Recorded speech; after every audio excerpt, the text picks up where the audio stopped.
Bonjour à toutes, bonjour les filles, j'attends quelques secondes que vous vous connectiez. On va parler aujourd'hui de l'addiction au sucre. Je vous ai préparé un beau live avec plein d'informations. On attend juste quelques secondes. Salut Nada. Bonjour Charlotte, bonjour Myriam. Alors on va parler de l'addiction au sucre. Salut Stéphanie, salut Marie. Ça y est, vous commencez à nous rejoindre. Allez, on va commencer sans plus attendre, puisqu'après il y aura le replay, donc ça j'en attends trop longtemps pour les gens qui regardent le replay, ce sera ennuyant. Donc on va rentrer dans le vif du sujet. On va parler de l'addiction au sucre. Le sucre, il est omniprésent dans l'alimentation, et le sucre, il est pour beaucoup un refuge. Il peut rendre addict et entraîner plusieurs problèmes de santé. Parce que même si l'on sait que l'excès du sucre nuit à la santé, sa surconsommation peut parfois être difficile à contrôler, autant qu'elle peut être difficile à vivre, notamment à cause des répercussions que ça a sur le poids. Donc ce qu'on va voir aujourd'hui, c'est quoi le sucre? C'est quoi l'addiction au sucre? Quelles sont les causes de cette addiction au sucre? Est-ce qu'il existe des tests pour vérifier que vous êtes addict au sucre ou pas? Qui consulter? Et combien de temps dure un sevrage au sucre? Et puis demain, à la même heure, à 13h30, on verra les solutions que vous pouvez mettre en place ou qu'on peut mettre en place pour en venir à bout, arrêter d'avoir cette addiction au sucre. Alors, tout d'abord, pour fonder un peu les bases, on va voir c'est quoi le sucre. Un petit cours de diététique. Alors, parmi les glucides, il y a les amidons. C'est ce qu'on appelle communément les glucides complexes. Ils sont indispensables. Ils sont digérés dans l'intestin et majoritairement absorbés sous forme de glucose. Ça constitue 55% et 60% des apports énergétiques quotidiens. On en a besoin. Ensuite, il y a les sucres ou les sucres simples. C'est eux qui ont souvent un goût sucré et qu'il faut limiter. Donc on a le glucose, il est présent dans la plupart des produits végétaux au goût sucré, les fruits, le miel, certains légumes, mais aussi dans le sang. On a du glucose dans le sang. Il y a le fructose qui est très répandu dans la nature, dans les fruits en particulier, mais aussi dans beaucoup de légumes. Le saccharose, c'est ce qu'on appelle le sucre de table. Il se compose de glucose et de fructose. Et puis on a le lactose et le galactose, qui sont des sucres naturellement présents dans les produits laitiers. Et puis, on a des sucres qui sont également présents dans les aliments, mais sous d'autres appellations. C'est ce que vous allez pouvoir lire dans la liste des ingrédients de quelque chose, un aliment que vous achetez. Ça va être écrit sucre inverti, sirop de glucose fructose, jus concentré, sirop de fruits ou miel. Il y a pas mal d'appellations qui veulent dire sucre, en fait. Sur l'étiquette nutritionnelle, quand vous achetez quelque chose, vous avez un tableau. Vous avez dans ce tableau les informations nutritionnelles. Dans ce tableau nutritionnel, il y a écrit glucides et en dessous, il y a écrit don sucre. Don sucre, en fait, ça veut dire les sucres ajoutés dans cet aliment, mais ça veut aussi dire les sucres naturellement présents dans cet aliment. Si vous prenez un yaourt nature, vous allez avoir glucides, dont sucre. Et vous allez avoir du sucre. Vous allez vous dire, mais zut, ils ont rajouté du sucre alors que c'est un yaourt nature. Ben en fait, pas forcément. Dans ce cas-là, c'est le sucre qui sera naturellement présent dans ce yaourt. Donc pour voir si vous avez du sucre qui est rajouté, vous allez devoir aller voir la liste des ingrédients. Et là, ça va être écrit sirop de glucose fructose, sucre, miel. Ça va être écrit clairement. D'ailleurs, s'il y a bien un sucre à éviter, petite parenthèse, c'est le sucre de le sirop de glucose fructose. Parce que alors, ça vous fait un pic glycémique du tonnerre et donc ça fait pas mal stocker. À la limite, il vaut mieux du vrai sucre que du sirop de fructose-glucose. Donc voilà pour le petit cours sur le sucre. Quel effet le sucre a sur la santé? Forcément, ça contribue à la prise de poids. Ça augmente aussi la triglycéridémie, donc le taux de lipides dans le sang. J'entends beaucoup de personnes qui me disent j'ai du cholestérol, je fais attention au gras. Mais non, quand on a du cholestérol, bien sûr, faire attention aux mauvaises graisses, privilégier les bonnes graisses, mais il y a aussi d'éviter la consommation de sucre rapide, d'indice glycémique élevé, parce que ça va aussi augmenter la triglycéridémie. Ça va aussi augmenter l'uricémie, donc le taux d'urée dans le sang. Après, ça a des effets indirects sur le diabète de type 2 et certains cancers. Donc voilà, surpoids, obésité, maladies cardiovasculaires et puis santé bucco-dentaire. La relation entre la consommation de sucre et les caries dentaires, elle est démontrée, elle est prouvée scientifiquement, il n'y a pas à revenir dessus, on est sûr. Et cette relation, cette relation sucre-carie, elle a même amené l'OMS, donc l'Organisation mondiale de la santé, à dire qu'il fallait drastiquement limiter le sucre. Par contre, il faut savoir qu'à l'heure actuelle, les données disponibles ne permettent pas de distinguer les effets sur la santé des sucres naturellement présents dans les aliments et ceux des sucres ajoutés. Voilà. Et face à ces constats, il est recommandé aux adultes de ne pas consommer plus de 100 grammes de sucre totaux par jour. Et en France, compte tenu de la répartition entre les sucres ajoutés et les sucres naturellement présents, attendez, on me dit qu'il n'y a pas de son sur le live Facebook, c'est embêtant parce que j'ai commencé depuis pas mal de temps. Attends, merci Nada. Alors là...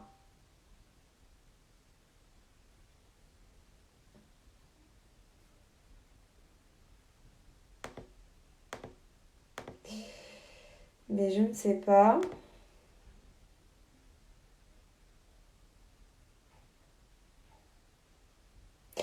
Bon bah c'est pas grave, je vais arrêter le live Facebook puisque ça ne sert à rien s'il n'y a pas de son.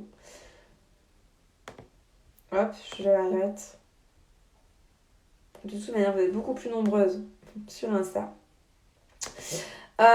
Donc, qu'est-ce que je disais? Oui, donc, compte tenu de la répartition entre les sucres ajoutés et les sucres naturellement présents dans les fruits, dans les légumes, par exemple, dans votre alimentation. Oui, sur Instagram, il y a du son. Merci beaucoup. C'était sur Facebook, parce que j'étais en même temps en live sur Facebook. Mais, de toute manière, il y a plus de monde sur Insta, c'est pas bien grave.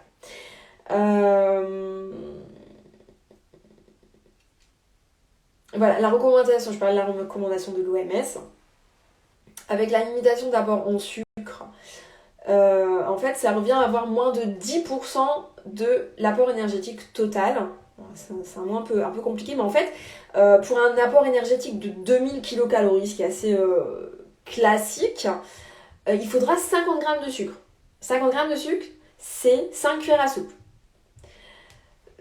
Donc, ça peut paraître peu. Voilà.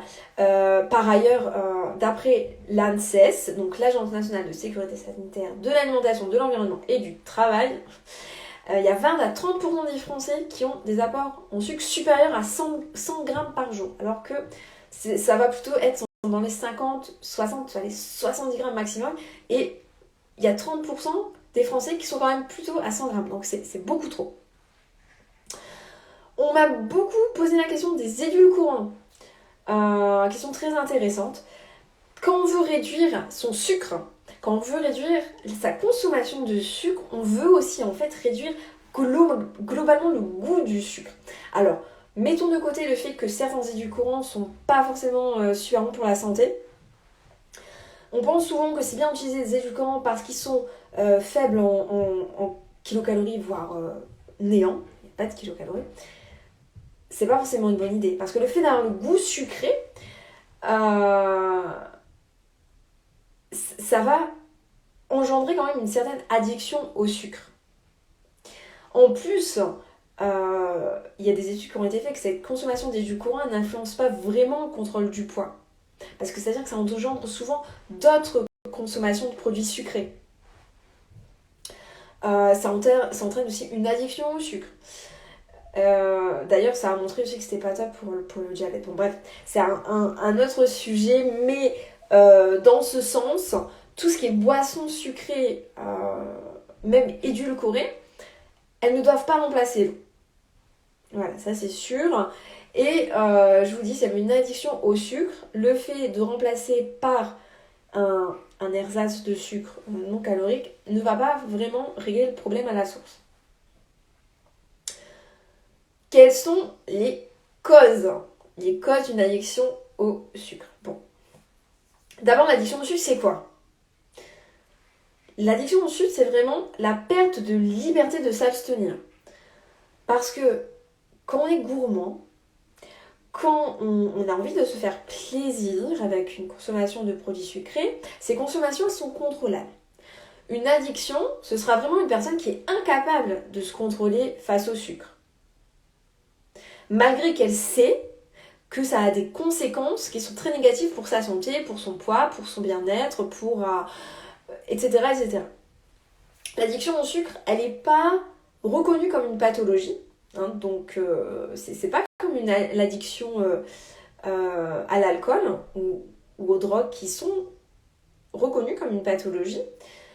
Et c'est pas non plus un TCA, c'est pas non plus un trouble du comportement alimentaire, comme la boulimie ou l'hyperphagie. Je trouve que c'est plutôt une bonne nouvelle, ça veut dire en quelque sorte que c'est moins grave que tout ça. Et c'est vrai. Parce qu'en fait, on peut facilement guérir d'une addiction au sucre, surtout si vous êtes bien accompagné. D'ailleurs, bon, ça on en parle demain. Mais demain, je vais vous donner un secret. Je crois que j'en ai jamais parlé. C'est ce que je mets en place avec mes patientes quand elles ont cette addiction au sucre. Je ne la mets pas systématiquement en place, juste quand on voit que c'est vraiment nécessaire. Salut Arfan. Mais par exemple, il y a Sandrine, je crois que je t'ai vu dans le live, Sandrine, qui l'a fait il n'y a pas longtemps et pour laquelle ça a marché super bien. C'est vraiment une méthode qui marche super bien. Mais je vous en parle demain. Ah oui, donc je voulais vous parler. Donc, pourquoi a-t-on toujours envie de manger du sucre? C'est parce que ça arrive souvent. Et en fait, c'est scientifique. Des constatations neurobiologiques mettent en évidence des similarités entre les processus addictifs et la prise de certains aliments, notamment ceux qui sont riches en sucre ou en graisse. La prise de certains aliments peut favoriser des comportements addictifs chez des personnes vulnérables. Et le sucre, il a un potentiel addictogène élevé, au même titre que la cocaïne, le tabac, l'alcool, parce qu'il agit sur les neurones en activant un circuit appelé le système de récompense. Le système de récompense, ça veut dire ce que ça veut dire. Le circuit de la récompense, il est normalement activé pour donner du plaisir afin d'assurer les besoins primaires nécessaires à la survie de l'espèce humaine. Ça va être faim, soif, sexualité. Cependant, une stimulation excessive du cerveau par des aliments très caloriques et très riches en sucre, il peut entraîner un dysfonctionnement total de ce système. Une perte de contrôle. Et c'est là que l'addiction au sucre, elle apparaît. Maintenant, est-ce qu'il existe un test? Est-ce qu'il existe un test pour savoir si vous êtes addict au sucre? En fait, non. Désolée, il n'existe pas de test reconnu pour savoir si on a une addiction au sucre. Maintenant, si vous êtes suivi par une diététicienne régulièrement, que vous discutez avec elle, elle va tout à fait détecter une addiction au sucre ou pas. Un trouble du comportement alimentaire ou pas. Ou juste de la gourmandise. Voilà. Et ce qui n'est pas une maladie, la gourmandise. Bon, et quels sont les symptômes d'une addiction au sucre? Bon, comme je vous ai dit, c'est pas une pathologie. Donc en fait, on ne peut pas parler de symptômes d'une addiction, mais plutôt des signes évocateurs d'une addiction au sucre.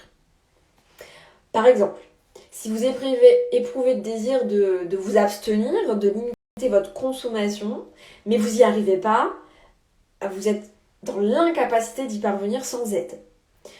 Si vous avez vraiment une consommation de sucre qui est chronique, qui est répétée dans le temps, avec une envie de consommer qui est très forte, irrépressible, là forcément on va penser à une addiction au sucre. Si si c'est impossible pour vous de finir votre repas avec une touche sucrée, si le sucre c'est votre refuge en cas de stress ou de contrariété, ou si vous éprouvez du plaisir en mangeant du sucre, ce qui est normal, d'éprouver du plaisir quand on mange du sucre, mais qu'après ça, vous allez culpabiliser, vous allez devenir plutôt anxieuse et même de mauvaise humeur. Là, on va parler d'une addiction au sucre, probablement. Pas toutes les diététiciennes parlent d'addiction au sucre et même pas proposer un sevrage. Bah oui, c'est vrai, c'est dans une démarche plus globale. Maintenant, c'est vrai que moi, je le fais systématiquement s'il y a matière à le faire, parce que une addiction au sucre, ça peut très fortement empêcher une perte de poids. Comme on est spécialisé en perte de poids, et forcément qu'on la prend en charge, c'est nécessaire. Qui consulter? Voilà, je relis un peu ta question. Donc, vous pouvez en parler à votre médecin traitant, un médecin nutritionniste ou un addictologue. Bon, de toute façon, le médecin traitant va certainement vous envoyer vers un médecin nutritionniste ou un addictologue. Ou certaines diététiciennes qui sont spécialisées, elles ne le font pas toutes. C'est plutôt les diététiciennes spécialisées en perte de poids ou en TCA. Et eux, ils vont vraiment vous proposer des solutions adaptées à vous.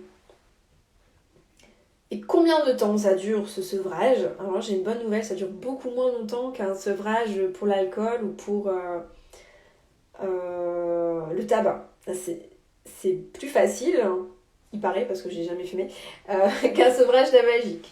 Bon. En fait, ça va dépendre de votre niveau de consommation de sucre.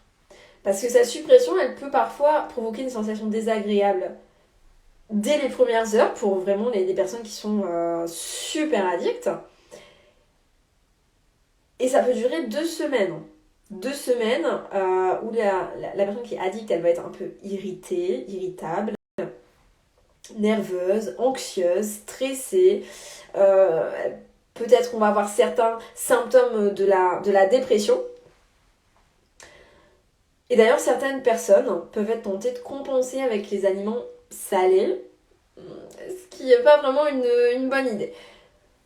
Mais bon, passé cette période de 2 semaines, les personnes, elles constatent vraiment, et Sandrine, tu pourras peut-être nous le confirmer, un regain d'énergie, une meilleure humeur, moins de symptômes dépressifs, une amélioration de la concentration, une meilleure qualité de sommeil. Si vous aviez déjà des troubles de sommeil avant le sevrage au sucre, et une amélioration de la qualité de la peau. Donc tout bénef, sevrez-vous au sucre. c'est vraiment magique pour celles qui sont vraiment addictes au sucre, de se sevrer au sucre. On voit la différence, c'est vraiment une meilleure qualité de vie. Là, je vous ai parlé de tout ce que je voulais vous parler aujourd'hui, donc bienvenue à ceux qui nous rejoignent maintenant. Je vais laisser le live en replay de toute manière.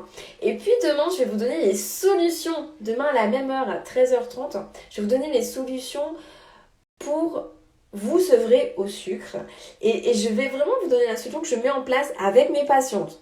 Donc là, c'est en avant-première, c'est vraiment la première fois que je vais en parler sur les réseaux sociaux. Donc si vous voulez connaître ma méthode qui fonctionne vraiment super bien, connectez-vous demain à 13h30. Si vous avez des questions, je suis disponible en message privé. Je vous dis à demain tout le monde. Salut, bye bye.